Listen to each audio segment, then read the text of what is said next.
আসসালামু আলাইকুম, সবাই কেমন আছেন? খাইব এ সন্দেশ খাচ্ছটা হাত দিয়ে কেন? চামচ নেই? ওই হাতটা এবার যেখানে লাগাবে সেখানে মিষ্টি লাগলে না পিঁপড়ে উঠবে।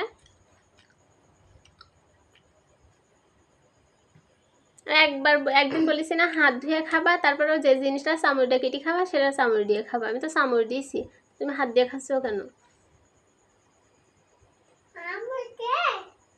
আম্মু দেশে মানে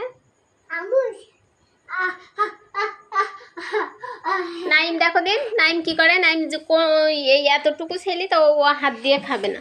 না নাইম তুমি খাও, দেখো ও আগে দেখ।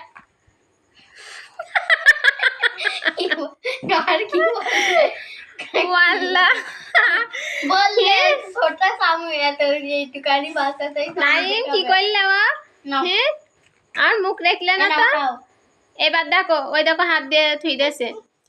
আল্লাহ ফাহিম, এবার দেখো আমি তো বলিনি। দেখো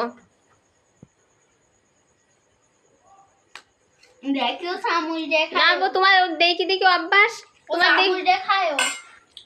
দেখলো তুমি হাসে চামচ দিয়ে খাইছো না।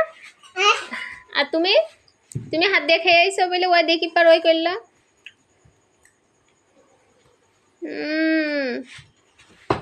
অসহ্য, একদম জ্বালা জ্বালা শেষ করে দিল দুই ভাই। মজা না?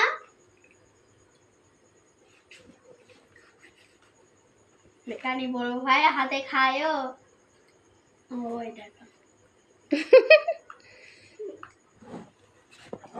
এরা মিলেমিশে থাকবা দুই ভাই, মনে থাকবে?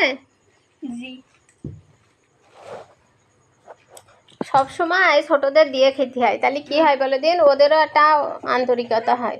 মনে করেন আমার বড় ভাই যে আমার সব জিনিস আমার দিয়ে খায়, তাহলে আমি একা খাবো না, আমার ভাইয়ারও আমি দিয়ে খাবো। মনে থাকবে? তাহলে ও দিয়ে খাবা